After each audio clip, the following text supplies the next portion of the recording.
Freddy Aguilar. Namatay noong May 27, 2025. Nandito pa rin to. Ito ay magiging palaboy na kaluluwa. Palaboy na kaluluwa. So Palaboy pag naging na palaboy, sila yung magiging evil na spirit. ay nandito lang sila sa lupa. Nandito lang sila sa lupa, naghahasik ng lagim, nagbibigay ng malas sa mga tao. Si Julie Vega. Namatay noong May 6, 1985. Dito patay. Ha? Nakatrap to sa isang lugar. Ayan no, nasa isang puno siya. Nakatrap siya, malungkot. Rico yan. Namatay noong March 29, 2002. Wala na to si Rico. Na-reincarnate na to, oo. Tao na to ngayon. Pinanganak siya sa hindi ganun kagandang pamilya. Hirap. Kim Idol. Namatay noong July 13, 2020. Hindi pa to nakakatawid. Meron pa to gustong tapusin.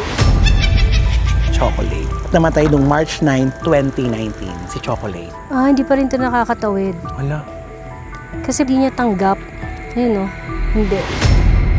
So pumapasok pa to sa trabaho. Kaya kung saan man to pumapasok, asahan niya na nandun yan. Hindi din nila to mapapatawid. Ay, bakit? Mamo, sa kaganapan ngayon, yung mga nangyayaring lindol, bigyan mo naman kami ng update kung anong mangyayari sa The Big One. Detect ko kasi dito pwede bago matapos ang... Deadma ang nega, deadma ang bash. Dito sa Vlogs, buhay ay walang stress. Chika-chika lang, kwento tawanan. Kay Romel Chika, good vibes ang tahanan. Ganon!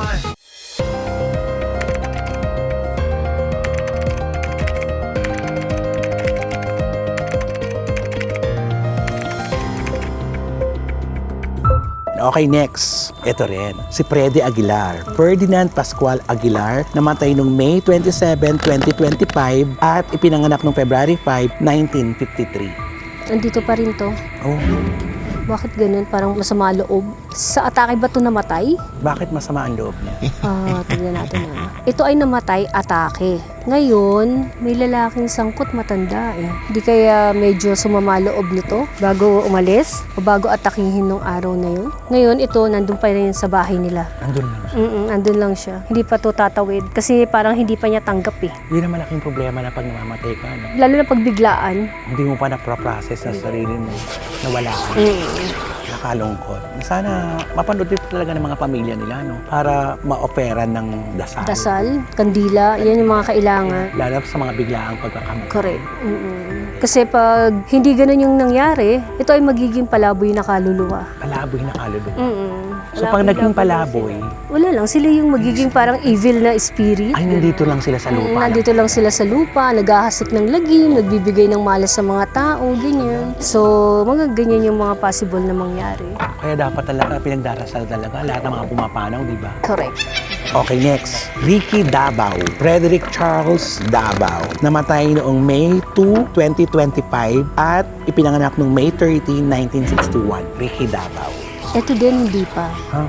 Naglalayag-layag pa to. Nag-iikot-ikot pa. May hinihintay din to. O may binabantayan to mukhang anak. May anak ba to? Oo. So, maaaring itong anak na babae na to, maaaring paborito. Kaya parang hindi maiwan, oo. Parang meron pa siyang, parang takot siya na baka hindi kaya. Which is dapat hindi kasi patay na siya, di ba? Pero ganun yung feeling eh. So, nandun lang din to. Nag-iikot-ikot, nanunood. Sa kanila, pamilya. Wala pa, hindi pa to nakakatawid. Hindi pa nakakatawid. So dapat talaga, maayos talaga ito.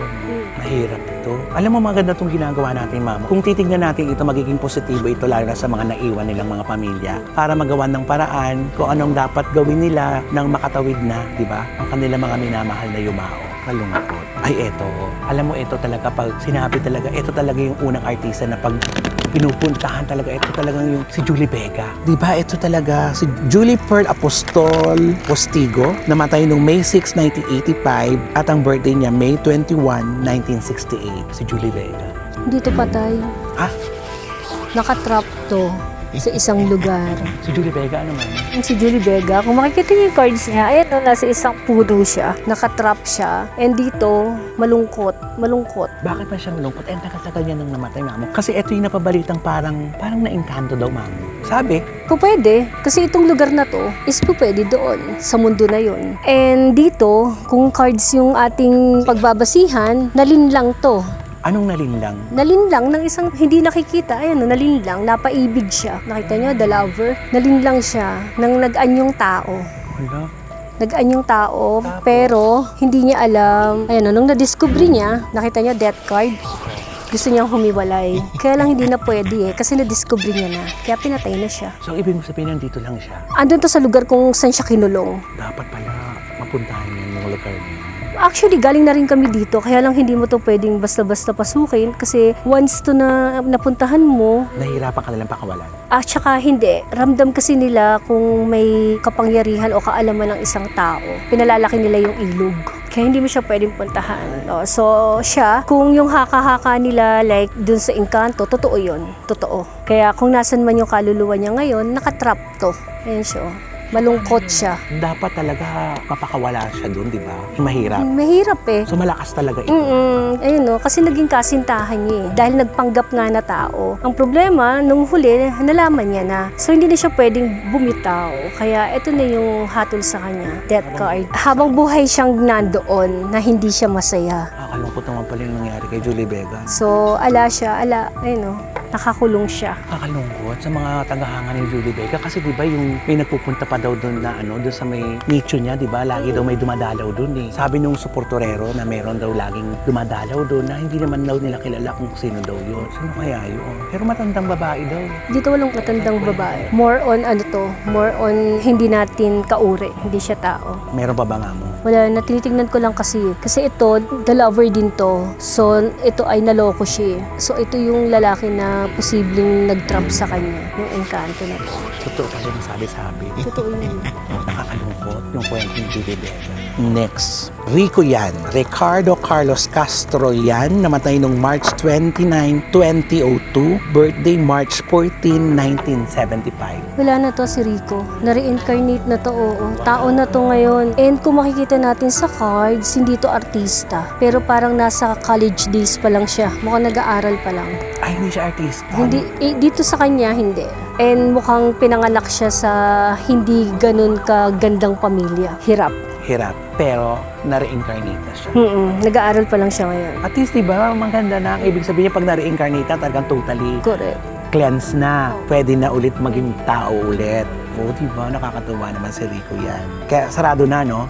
Sarado na. Hindi nga lang maganda yung pamilya. I mean, yung pamilyang kanyang pinapuntahan ngayon ay medyo hirap siya. Pero okay lang yun. At least, di ba? At saka napag-aaral naman siya. Oo. At saka dati naman mayaman naman siya, di ba? Ganun naman lagi, di ba? Okay. Wala na tayong nakalimutan ng mga sikat na mga artista na gusto po nyo nung maririnig. Eto lang, special lang po ito. Meron ako ditong inilista dahil nga komedyante naman po ako at syempre kilala rin po ito. Mga kasamahan naming komedyante na namatay. Eto na. Kim Idol. Namatay noong July 13, 2020 at ipinanganak noong March 30, 1979. Kim Idol. Hindi pa to nakakatawid. Meron pa to gustong tapusin. Kaya lang di niya na matatapos kasi patay na siya. So siguro, may tatay pa to na buhay ngayon. Pero kung meron man, kung sino man yung nakalakhan niya na mga magulang. So ayun, sa pamilya ni Kim Idol, dito sa cards niya, ang gusto niyang ipabatid sa inyo, kung may mga tampuhan man bago siya pumanaw, kayo ay kanyang pinapatawad na. So siguro dasal na lang para makaalis na siya. Pero nandito pa rin si Kim Idol. Sana mapanood dito ng pamilya. Nandito pa rin siya. Chocolate. June 25, 1970 pinanganak at namatay noong March 9, 2019 si Chocolate. Hindi pa rin ito nakakatawid. Wala. Kasi parang hindi niya tanggap. Ayun o. Hindi. Ayun o. Hindi pa niya tanggap. Death card. Naka-reverse siya eh. Oo. Ano pa to? Nagtatrabaho pa. Ha? Ayun o. Pumapasok. Wala. Gusto niya kasi yung ginagawa niya kasi. So pumapasok pa to sa trabaho. Kaya kung saan man to pumapasok, asahan niya na nandun yan. Eh wala na. Sarado na lahat yung pinapasukan niya. Kasi naman yung madalas kasama niya nandun yan. Kaakibat. So meaning kasama. Sumusunod siya doon. Kasi nagtatrabaho pa siya, hindi naman niya. Alamin mo nga kung sino yung laging sinasamahan niya. Sino sa mga komedyante ang kasama? Ay, dito sa cards, hindi lalabas yun. Nagtatrabaho pa siya, ayun, no. Itong The Highest Priestess na to, pwedeng ito yung pinakamalapit sa kanya na sinasamahan niya. May manager ba to? Ayun siya, oh. Oh, nagtatrabaho pa, oh. Kahit parang nahihirapan siya, dito siya lagi nakasunod sa babae na to. Dahil babae. Babae. Sino kaya yun? May mga manager ba siya? Hindi ko na alam kung sino na ang manager ng Chocolate. Pero ganun pa man, ayun yung death card niya, oh. Hindi niya tanggap. Nandito pa rin siya. Nandito siya. Pag-aala-gala lang yan. Kausapin mo nga pamilya nila. Baka nanonood ang pamilya ni Chocolate. Ayun, kaya lang ano to, hindi din nila to mapapatawid. Ay, bakit? Hindi pa siya handa eh. So, walang dapat gawin? Wala, ganyan lang siya. Ay, nandito lang siya. Paikot-ikot lang. Katakot naman yan. Hindi pa siya handa eh. Wala. Ala sila, kahit na kumbaga ay dasalan nila to, hindi nila to mapapauwi sa bahay nila dahil lagi itong wala. Nasa rampahan. Oo, ayun na, lagalag siya. Ayun, oo. Sa cards niya. Kung saan to nakikitulog na bahay. Pwede to sa mga nagiging kasama niya dati, doon yan. Kasi hindi niya tanggap. Do alam niya na siya ay wala na, kaya lang hindi niya tanggap, oo. Basta siya ay magtatrabaho. Gusto niya lagi siya nandoon. Gusto niya lagi siyang lumalayas. Ako, nakakaloka. Hindi niya tanggapin. So, paano? Wala lang. Hihintayin na lang niya siguro yung calling hanggang sa mapagod siya. So, ayan mga kachika, kinamusta na po natin ang inyong mga paboritong artista. So, pakisabi na lang po sa lahat po sana makakapanood nito, iparating niyo po kung ano po ang naging basa ni Mamu para naman po makatawid at maging payapa ang kaluluwa ng ating mga iniidolong mga artista. Diba, Mamu? Mamu, sa kaganapan ngayon, yung mga nangyayaring lindol, bigyan mo naman kami ng update kung anong mangyayari sa The Big One. The big one na paglindol, like sa Metro Manila, ganyan. So, ayun, sa mga sunod-sunod na paglindol, like sa Visayas, Mindanao, and then dito sa atin kasi sa Luzon, nag-uumpisa na rin. Kung ako ang tatanungin nyo, kung kailan mangyayari ang lindol sa atin sa Luzon, actually, ang detect ko kasi dito, pwede bago matapos ang buwan na to. Hanggang sa unang linggo ng November. So, syempre, pag dito sa atin nagmula ang, or pag ang gumalaw ay ang Philippine Fault Line, dire-diretso yun. Mula dito sa Nueva Ecija, Baguio, Pangasinan, papunta na ng Manila. So, lagi lang tayo mag-iingat. Kasi yumuyug-yug ang mundo. I mean, gumagalaw kasi siya sa ilalim. Oo, gumagalaw siya. Kaya, wag na rin tayo magtaka kung sa mga susunod na buwan, sasabog ang Mount Pinatubo, Mayon, ang Taal ay laging nag-aalburuto ngayon, Canlaon. So, marami pang bulkan yan ang magigising. Kaya, ayun, mag-ingat lang. Pero huwag tayong matakot. Ipagdasal na lang natin dahil pinakamalakas pa rin ang dasal. Correct. Mamu, maraming salamat. At nakamusta natin ang ating mga artista na namayapa na para sa mga nag-iidolo sa kanila. Siguro maganda ito, narinig na nila kung ano na ang ganap sa kabilang buhay ng kanilang mga paboritong artista. Diba? So, mga kachika, ito po ang very special na edisyon ng Romel Chica Vlogs. Mamu, meron ka pang gustong sabihin? Actually, wala naman na. So, hintayin na lang nila yung next vlog natin. Ayan, sa lahat po ng gustong magpabasa kay Mamu, pwedeng po makontak si Mamu. Dito po, nakalagay po sa aming screen kung paano mo po siya makukontak. Pwede po kayo magpabasa, magpa-cleanse. Diba, Mamu? Bumili ng charms. Bumili ng charms kay Mamu. Lahat po yan nagagawa ni Mamu. So with that, mga kachika, sa aking vlog, Dead Mang Nega, Dead Mang Bash. Dahil ang buhay ay chika-chika lang. Ganon. Sa aking vlog, Dead Bang Nega, Dead Bang Bash, dahil ang buhay ay chika-chika lang. Ganon!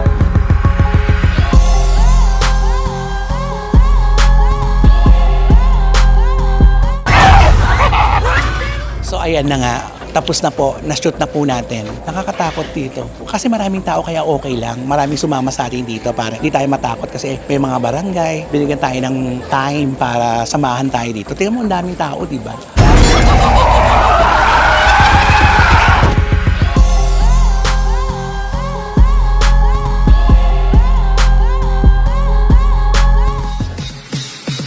Deadma ang Nega, Deadma ang Bash. Dito sa Vlogs, buhay ay walang stress. Chika-chika lang, kwento tawanan. Kay Romel Chica, good vibes ang tahanan.